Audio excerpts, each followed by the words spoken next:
Hola, ¿cómo están? Es un gusto saludarlos nuevamente. Hoy estamos con Ana Vera, especialista de renta fija del equipo de investigaciones económicas. Yo soy Julio César Romero, economista jefe, y queremos hoy contarles un análisis muy interesante que hemos realizado con Ana sobre el efecto de las tasas bajas de interés sobre las curvas de rendimiento del mercado de deuda, particularmente deuda pública, en países desarrollados, en países emergentes. La idea entonces es que voy a hacerle algunas preguntas a Ana para profundizar sobre el tema y les recuerdo que este análisis que vamos a desarrollar hoy hace parte de un informe especial que publicamos hace algunas semanas sobre el efecto de las tasas bajas por periodos prolongados sobre la economía y sobre los mercados financieros. De nuevo, en esta oportunidad vamos a profundizar sobre el efecto de tener tasas bajas por periodos prolongados sobre la curva de rendimientos. Voy a hacer un pequeño contexto y paso a preguntarle a Ana el primer tema que quiero tratar. Entonces, este tema de tasas de interés bajas, bancos centrales con políticas monetarias muy expansivas, medidas no convencionales, no es un tema nuevo para los países desarrollados. A raíz de la crisis de 2008-2009, se empezaron a adoptar estas medidas para reactivar la economía y ya llevamos más de 10 años con ese tipo de políticas. Entonces, aquí la primera pregunta que quiero hacerle a Ana es, ¿qué pasó? O sea, la experiencia que vimos en países desarrollados con los bancos centrales como la Fed, el Banco Central Europeo, entre otros, manteniendo sus tasas en cero, incluso en niveles negativos por periodos muy largos, tuvo unos efectos importantes sobre las tasas de largo plazo, es decir, sobre lo que uno puede ver a través de los rendimientos de los títulos de deuda de los gobiernos. ¿Cuál fue este efecto, Ana? Tanto en países desarrollados como en países emergentes, hasta antes de que empezara esta crisis del COVID-19. Hola Julio, muy buen día para todos. Un placer acompañarlos en este nuevo capítulo para explicarles un poco este análisis que, como Julio les menciona, encuentran disponible en nuestra página web. Bueno, Julio, mira, poniendo un poco en contexto, efectivamente, después de la crisis financiera del 2008, lo que se vio fue que los bancos centrales inyectaron mucha liquidez en la economía y esto se tradujo en mejores tasas o tasas más bajas para todos los países, tanto para países desarrollados como para países emergentes. Para que ustedes vean un poco cómo el comportamiento en general, hay una medida y es el empinamiento de la curva de rendimientos, que es la diferencia entre las tasas de títulos de largo plazo y títulos de corto plazo. Normalmente se hace la diferencia entre 10 y un año. En ese caso, para los países desarrollados, cuando uno hace ese ejercicio, hacia el 2015, esas pendientes estaban más o menos en 100 puntos básicos. Y esto pues digamos que estaba acompañado con también reducciones de tasas en países emergentes. En el caso de los países emergentes, las pendientes estaban más o menos en 200 puntos básicos y tanto para países emergentes como para países desarrollados a finales del 2019, esas pendientes estaban oscilando cerca de 30 puntos básicos. Es decir, que las pendientes las tasas de los títulos sí incorporaron esas políticas monetarias que los bancos centrales estaban inyectando para apoyar la economía. Entonces, lo que se vio en esta etapa hasta, digamos, esta etapa pre-COVID, es que estas medidas, tanto recortes de tasas de corto plazo por parte de los bancos centrales como las inyecciones de liquidez a la economía, entre otras medidas no convencionales, sí se reflejaron en un aplanamiento, en que la diferencia entre tasas de largo y corto plazo se redujeron en ambos casos, para países desarrollados y países emergentes. Ahora te pregunto, hace 8 meses, cuando empezó esta pandemia y la crisis que esto generó, nuevamente vimos a los bancos centrales de países desarrollados entrando en una ola de medidas orientadas a reactivar la economía, y esto otra vez nos está llevando a un episodio de tasas de interés de corto plazo, las que dominan los bancos centrales, pues muy bajas, cercanas a cero nuevamente, pero además países emergentes como Colombia están empezando a entrar en esta onda de tasas bajas por periodos prolongados. Para Colombia en particular, por ejemplo, la tasa actualmente está en 1,75% y la expectativa es que se quede allá en ese nivel por un buen tiempo. ¿Cómo ha sido, cómo ha sido estos 8 meses en términos de curvas de rendimientos con base en lo que ya nos contaste, cómo era antes y cómo ha sido ahora?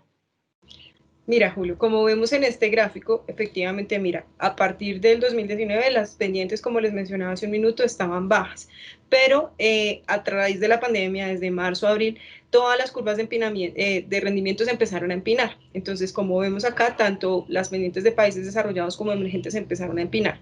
Tuvimos unos episodios de altísimas volatilidades, entonces las curvas de los países desarrollados tenían empinamientos de más de 80 puntos básicos. En el caso de emergentes, los empinamientos fueron mucho más altos, más de 100 puntos básicos. Ahora bien, ya digamos como después de que se ha venido incorporando en las economías, pues el tema de adaptarse un poco a la pandemia, lo que hemos visto es que en países desarrollados las pendientes han vuelto a aplanarse, o sea, se han vuelto a reducir. En caso de los países desarrollados estamos hablando de 50 puntos básicos, que si bien es un poquito por encima de lo que estaba antes de la pandemia, sí han mostrado unas correcciones importantes. No.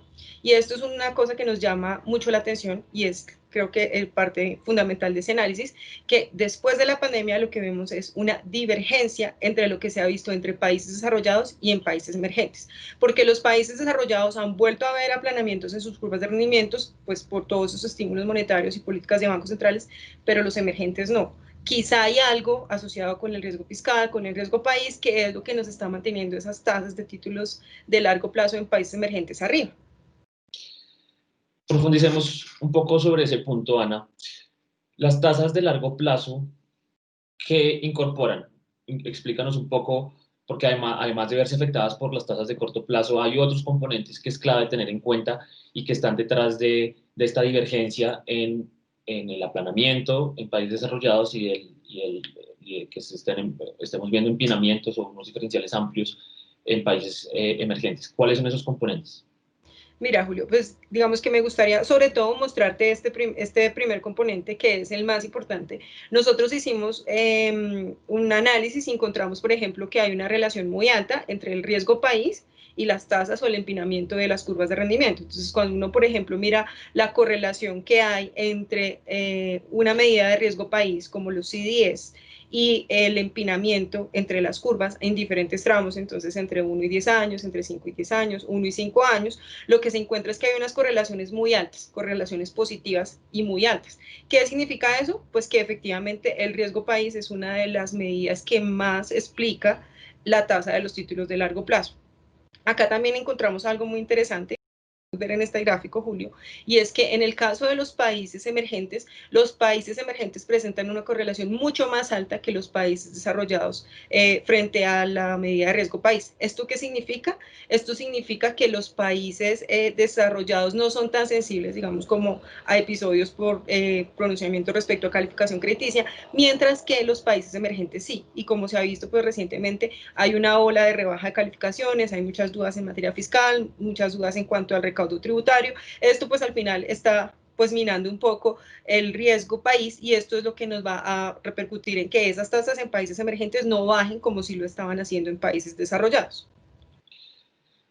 A raíz de eso que estás mencionando, entonces o sea, aquí el mensaje es claramente el riesgo crediticio en emergentes pesa mucho más que en países desarrollados y esto seguramente tiene que ver con el hecho de que los países desarrollados tienen monedas de reserva, monedas que tienen un comportamiento muy diferente en episodios de riesgo como el que tienen las monedas de países emergentes. Ahora quiero de pronto mencionar sobre este tema fiscal el caso colombiano. Colombia es un país que empieza esta crisis con unos niveles de deuda y cuentas fiscales algo apretados, un nivel de deuda sobre PIB que estaba alrededor del 50%. En la medida que la crisis redujo, pues tuvo un choque muy fuerte sobre la economía, redujo el recaudo tributario al tiempo que las presiones del gasto público pues eran importantes. Esto va a generar un déficit para el gobierno central que puede estar este año cercano al 9% según nuestras estimaciones, llevando la deuda del 50% en 2019 a niveles del 65% al finalizar el 2020. Esto claramente se está reflejando sobre la prima de riesgo país y las preocupaciones que hay sobre lo que puede ser una decisión de alguna de las calificadoras en términos pues, del rating soberano de Colombia. Justamente la semana pasada S&P ratificó en triple B menos, que es el último escalón de grado de inversión, la calificación de Colombia, falta Fitch, pero pues los riesgos de que la calificación sea recortada más adelante por parte de S&P o porque Fitch lo haga, creemos que este mes, pues van a estar presentes y eso lo están incorporando los CDS. Por eso vemos que el aplanamiento en la curva de Colombia, en la curva de títulos de deuda pública de Colombia, pues se mantiene alto, a diferencia de lo que pasa en desarrollados. Pero ahora te pregunto, además del tema crediticio, ¿qué otro componente vemos o podemos identificar en las tasas de largo plazo? Julio, hay algo importante también y es las expectativas de tasas de interés. Cuando nosotros, digamos, analizamos un poco lo que los inversionistas están planeando hacer con sus recursos, pues tienen que plantearse expectativas. Entonces, ellos tienen expectativas respecto a la inflación, respecto a cómo se van a mover las tasas de interés, respecto a qué va a pasar, digamos, con la liquidez en las diferentes economías. Y este tema de las expectativas de tasa de interés es un factor clave. Entonces, fíjense, por ejemplo, que para el caso puntual de Colombia, como nosotros vemos en este gráfico, las expectativas de tasas de interés medidas a través de las tasas forward están mucho más altas de las tasas overnight. ¿Qué significa esto? Que, por ejemplo, en el caso de los títulos tasa fija, estas expectativas de tasas de interés medidas a través de tasa forward están por encima de 300 básicos frente a una tasa overnight. Y en el caso de los títulos en VR, las expectativas están por arriba de 180 puntos básicos respecto a las tasas de hoy. Esto significa que las dudas respecto a lo que venga en el futuro son muy altas y los inversionistas están descontando, pues hay presiones, no sabemos todavía el tema de inflación, cómo se vaya a comportar, pues en la medida que se desarrolla la pandemia, y esto puede estar incorporando también una volatilidad adicional sobre esas tasas de largo plazo, que son las que nos muestran también esos mayores empinamientos. Fíjense en un punto aquí importante con respecto a lo que dice Ana.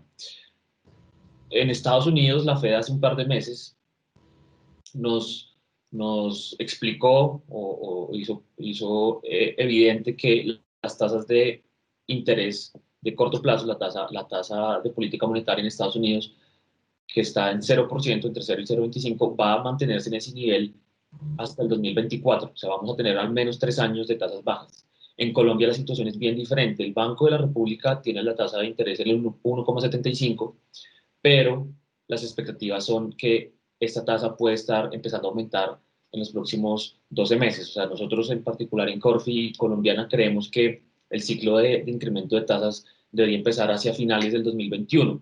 ¿Por qué? Porque aquí en Colombia la inflación, que está alrededor del 2% en este momento, puede tener una aceleración relativamente rápida hacia mediados del 2021 y puede estar llegando otra vez a niveles del 3% hacia junio, julio del próximo año. Esto entonces ya reduce el espacio que tendría el Banco de la República para mantener su tasa de interés en los niveles tan bajos. Entonces, esto es clave y esto es lo que un poco están reflejando las tasas forward, que al final es una medida de expectativas de tasas de interés que tiene el mercado. Bueno, como para recopilar, hemos hablado que las tasas de largo plazo están incorporando riesgo crediticio y expectativas de tasas de interés y en países emergentes como Colombia, esos componentes están manteniendo la pendiente más amplia. Yo te quiero preguntar ahora, particularmente para el caso colombiano, tú has identificado unos factores, unos componentes que están explicando los rendimientos de largo plazo que me parece interesante que nos expliques, que nos cuentes. Sí, Julio, mira, cuando uno analiza la rentabilidad de un título de renta fija, hay varios factores que se tienen que tener en consideración. Entonces, hay un factor bien importante, como podemos ver en este gráfico, y es la rentabilidad asociada al cupón. El cupón es ese interés periódico que un inversionista recibe, pues según se acuerda en la emisión. En el caso de los títulos de largo plazo, los títulos de largo plazo, por lo que tienen más periodos al vencimiento, pues van a recibir más cupones. Entonces, en ese caso, pues esa rentabilidad del cupón es muy importante y pesa casi un 70% en la rentabilidad del bono. Hay otro factor que es el ingreso por tasa. Este ingreso por tasa sí está más asociado al tema de las tasas de corto plazo y política monetaria, pero como se dan cuenta, este factor apenas pesa un 17%. Entonces no es que sea el determinante de que si las tasas de corto plazo bajan, las tasas de largo plazo también van a bajar. Y hay otros dos factores que son muy importantes, que están asociados, es más con la forma de la curva de rendimientos. Entonces, para que pues, las personas se hagan una idea en su cabeza, las curvas de rendimientos, pues en la medida que un título tiene más plazo, pues va a exigir que su tasa sea más alta. Un inversionista está dispuesto a prestar más dinero, pues a más plazo, obviamente exigiendo una tasa mayor. Entonces, hay una medida que se llama el roll down, que es asociada a esa curva y digamos, a esa curvatura de la curva de rendimientos, en donde esa forma de la curva lo que nos dice es que es para el título de los títulos de Colombia, el retorno de más o menos que un inversionista espera es de 5%. Entonces, si yo voy a invertir en largo plazo, necesito también que me dé una rentabilidad adicional esa opción de invertir en largo plazo. Y hay otra cosa importante, y es que también hay otro factor que se llama pull to par, y es que, como lo pueden ver, es negativo. ¿Qué significa que sea negativo? En estos momentos es menos 9%, y es que el pull to par es más o menos en la medida que el título se va acercando al vencimiento, pues el inversionista va a estar más tranquilo porque va a recibir su inversión inicial mucho más rápido. Entonces, eso pull to par también le dicen algunas veces cotidianamente atracción al nominal. Y es que los inversionistas, cuando ya se le está acercando la fecha de vencimiento del título, le va a decir, por fin, recibí mi inversión. Entonces, en el caso de los títulos de largo plazo, ese pull to par es negativo y nos quita retorno, porque claramente, pues, la idea es que la inversión esté a largo plazo. Entonces, en general, como se dan cuenta, esos factores son los que determinan la tasa. Y hay uno bien importante ahí, como les mencionaba, que es el rendimiento del cupón. En el caso de los emergentes, lo que hemos visto es que han entrado muchas empresas a hacer financiamiento, también muchos países emergentes también a financiarse, y obviamente para que los inversionistas sientan atractiva esa inversión, lo que una persona o una empresa tiene que ofrecerle al inversionista es una mayor tasa de cupón, y esto es lo que se ve reflejado en este comportamiento de las tasas. Muy bien, entonces, como para ir cerrando, en particular países emergentes como Colombia, para poder seguir financiando sus crecientes déficits fiscales, están teniendo que mantener un atractivo en términos de cupón. Si bien Colombia ha venido reduciendo ese componente, sigue siendo un atractivo o el atractivo más interesante para que un inversionista pues, le preste al gobierno en este contexto. Finalmente, entonces, a manera de conclusiones, la respuesta a la pregunta ¿cuál es el efecto de las tasas de corto plazo bajas por periodos prolongados sobre la curva de rendimiento? Ana creo que lo ha mencionado muy bien. Yo lo que voy a hacer es como resumirlo, y es, en la medida que los países emergentes tienen unos riesgos fiscales más elevados, más considerables, y además seguramente no van a poder mantener sus tasas de interés los bancos centrales en niveles bajos, como si ocurre en los países desarrollados, lo que vamos a obtener es que el diferencial entre las tasas de largo plazo y de corto plazo pues va a mantenerse relativamente elevado, y no vamos a tener unas tasas de corto plazo igual de bajas que lo que hemos visto en el mundo desarrollado. Esto entonces es el mensaje que queríamos transmitirles hoy. Esperamos que haya sido de interés de todos.